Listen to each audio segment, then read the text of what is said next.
al die geliefdes, ek nog nie gegroet het nie. Kry julle 'n bietjie koud vanmôre? Ja. Die winter moet kom, dat die somer weer kan kom, is dit nie? Dis waar. Sit net so saam en open ek vir ons vir die afkondigingkies. Hemelse Vader, ons dankie vir die goeie nagrus en die beskermende hand oor ons gisterand. Here, dan dankie vir 'n nuwe dag, dat ons nog 'n dag gegeen word, dis net deur die genade. Here, dan vra ons so dat U by pastoor Pieter gaan wees en hom lei waar hy woord vir ons gaan bring vandag, en U woord vir ons oopmaak, sodat ons dit waarlik kan verstaan. Here, dan vra ons so, ons bid aan almal wat in die hospitale is, almal wat siek is. Ons weet die genesende hand is al reeds daar by hulle, en dit is in U hande. En dan vra ons ook om ons sondes te vergewe, nie omdat ons dit verdien, enig van die dinge, maar alleen uit die genade in die naam van Jesus. Amen.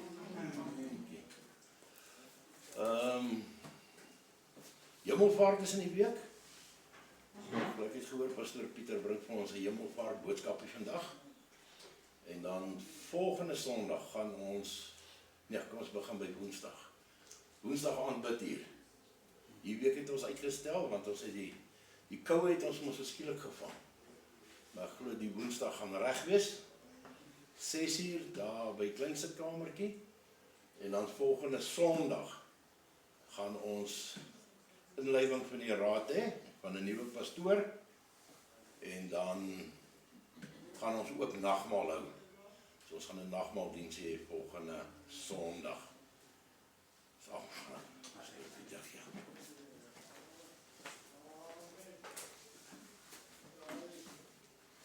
Môre julle, welkom weer in die huis van die Here. Ons weet so 'n tydjie terug het ons Paasfees herdenk, waar ons gekyk het na Jesus se kruisiging en sy opstanding. En donderdag wat kom, gaan ons dan nou die hemelvaart weer herdenk. So vandag se tema gaan wees die werke van Jesus. Ons gaan 'n bietjie kyk na van Jesus se werke op aarde, van sy werke na sy opstanding, en dan ook die werke wat hy voortsit in die hemel. So ons kyk na van Jesus se werke op aarde. Nou soos ons weet, God het sy seun Jesus Christus na die aarde gestuur om mens te word in vlees en bloed. Hy het ook dan, het Jesus gekom om God aan ons bekend te maak. Hy het gekom om God sy woord en sy almagtigheid vir ons te kom leer en te vir ons te wys. Nou van Jesus se werk op aarde, soos wat deur die Here aan hom deur God aan hom opgedra was prediking. Prediking van die woord van God. En ons weet, Jesus het oral waar hy gaan, het hy die woord verkondig. Hy het geleer in sinagoges. Ons sien ook aan die bergpredikasie in Matteus 5 en 6 vir ons opgeteken, waar hy die woord geleer en verkondig het. En ook so dan aan die skares, aan die van die 5000 en die 4000, waar hy die woord en wette van God verkondig het, en waar hy ook siele vir die koninkryk gewerf het. En soos wat ons weet ook, het Jesus sy woord openbaar aan almal. Ons dink aan die gelykenisse wat Jesus vertel het. Ons dink aan die saaier, aan die feesmaal, die mosterdsaad, die verlore seun, die onbarmhartige skuldenaar, so kan ons aangaan. Waar Jesus vir almal geleer het deur gelykenisse, en vandag nog leer ons uit die gelykenisse uit wat Jesus vir ons vertel het. Ons kyk dan ook na die wonders en tekens wat Jesus gedoen het. Die water wat hy in wyn verander het, waar Jesus op water geloop het, melaatses wat hy gereinig het, krepeles en verlamdes wat kan loop, blindes wat kan sien, Lazarus wat hy uit die doodheid opgewek het, en dit alles het hy gedoen om vir ons te leer en van God se almagtigheid te wys.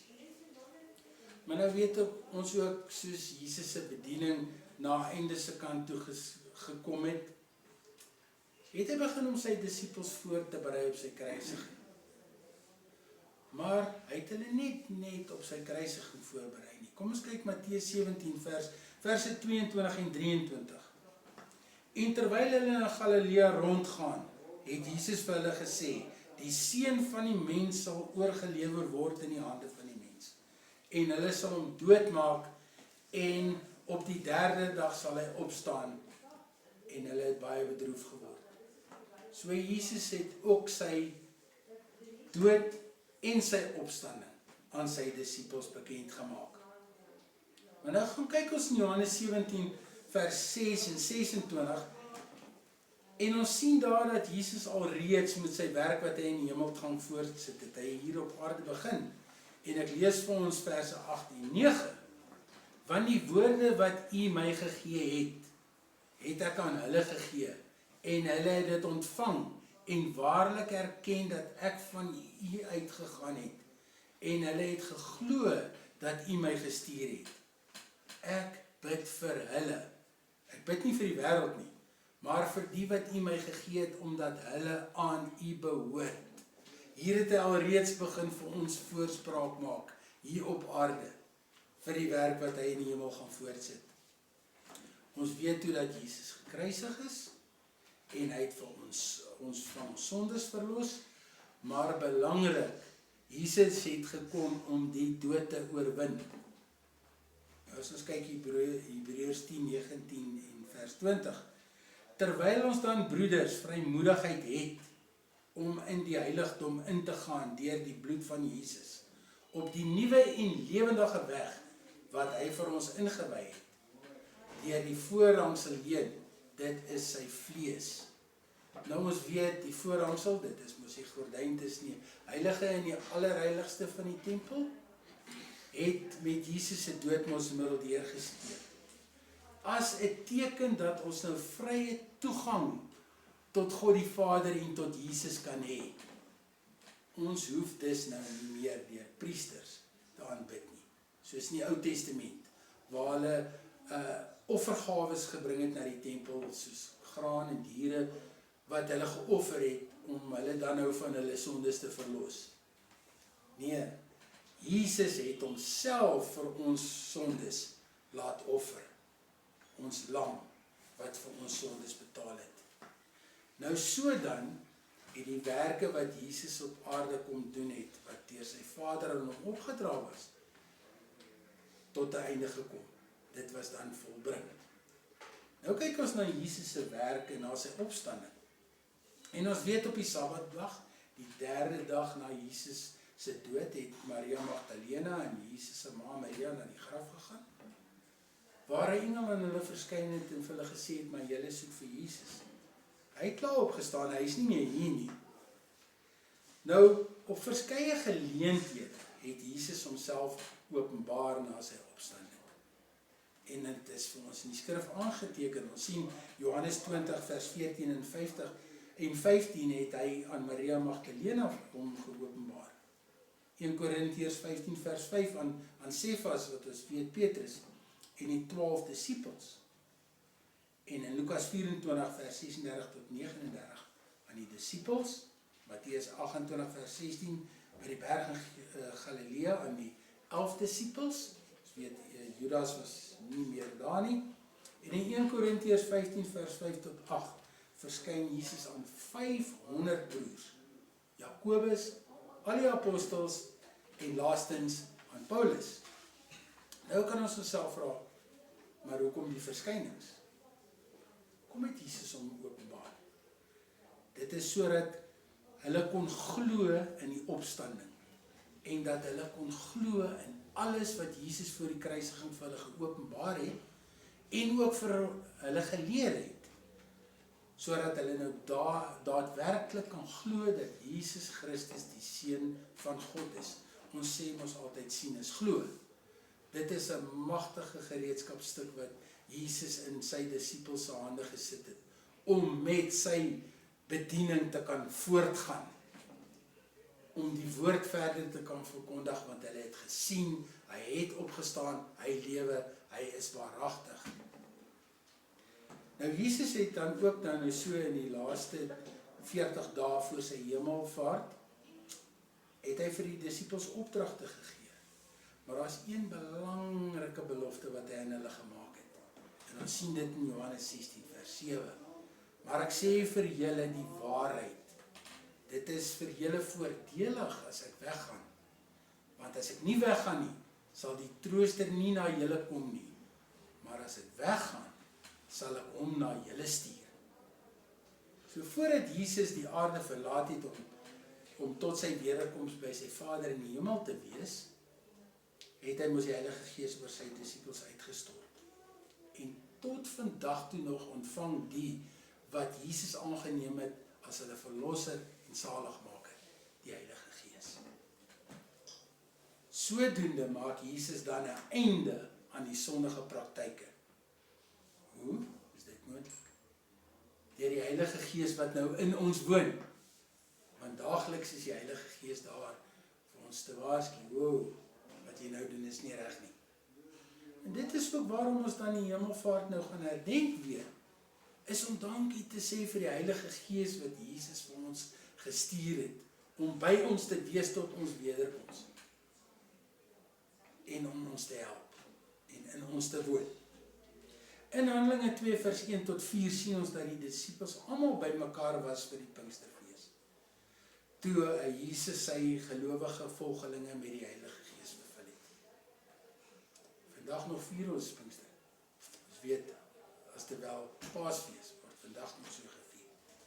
In Matteus 28:18 vers 20 sien ons dat Jesus vir oulaas met sy disippels vergader het en waar hy vir hulle dan 'n bevel gegee het.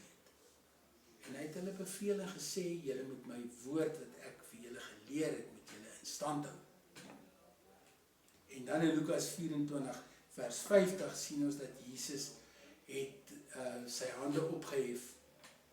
Hy het sy disippels geseën. En dan daar in Betanië het hy toe voor hulle oë opgevaar na die hemel, om by sy Vader in die koninkryk te wees. En dan laastens kyk ons dan na die werke in die koninkryk, in die hemel.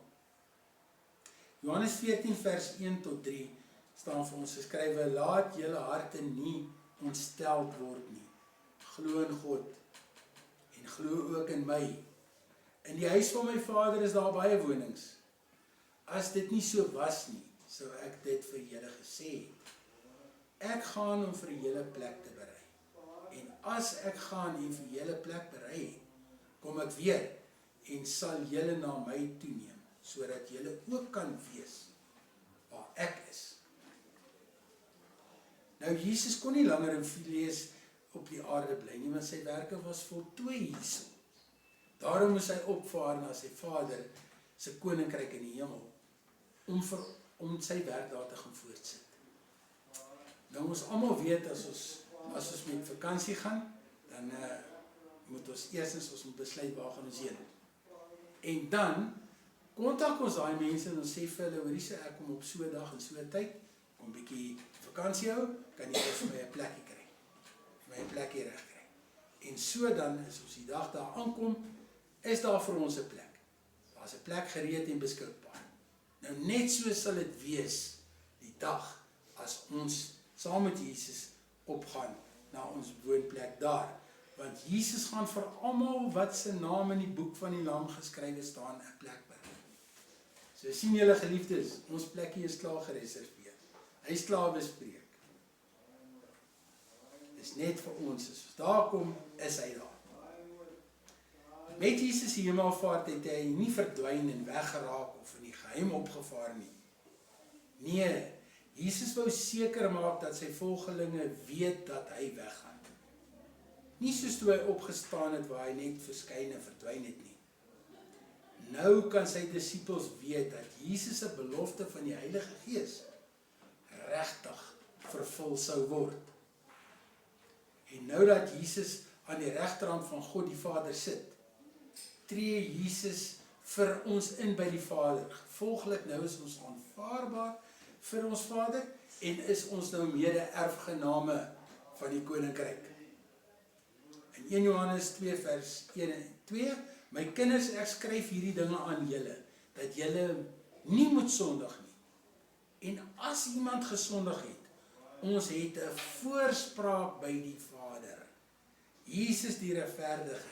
En hy is 'n versoening vir ons sonde. Nie alleen vir ons nie, maar vir die van die hele wêreld. So van Jesus se belangrikste werke wat hy nou vir ons in die hemel doen is, om 'n plek vir ons te berei. En vir ons voorspraak en versoening te maak op 'n daaglikse basis vir ons sondes by ons Vader. Nou daar waar Jesus Christus nou aan die regterhand van die Vader sit, ontvang Jesus nou dieselfde heerlikheid as die Vader, wat hy gehad het voor sy koms na die aarde. En ons sien dit in Johannes 17 vers 5. En nou Vader, verheerlik my by u self, met die heerlikheid wat ek by u gehad het, voordat die wêreld was. En dieselfde heerlikheid gaan ons kry, die dag as Jesus ons kom haal, en ons gaan saam met hom na ons woonplek toe. Nou sluit ek af, met die werking van die Heilige Gees en Jesus aan die regterhand van God, wat daagliks vir ons intree, sal Jesus as sy werk klaar is in die koninkryk vir ons kom haal. En net soos wat hy opgevaar het, so sal hy dan weer kom. Ek gaan julle los met hierdie vers, 2 Korintiërs 5 vers 11. Want ons weet dat as ons aardse tentwoning afgebreek word, ons 'n gebou het van God, 'n huis, nie met die hande gemaak nie, ewig in die hemel. Amen. Amen. Kom ons sluit af. Hemelvader, ons dank U vir hierdie dag. Ons dank U vir Jesus en ons dank U vir die Heilige Gees. Ons dank U dat die Heilige Gees nou by ons sal wees en in ons sal bly tot en met die wederkoms van Jesus. Daarom vra ons nou vir die week wat voor lê, Vader, dat die Heilige Gees ons sal behoed en sal bewaar. Ons bid dit in Jesus se naam. Amen. Amen.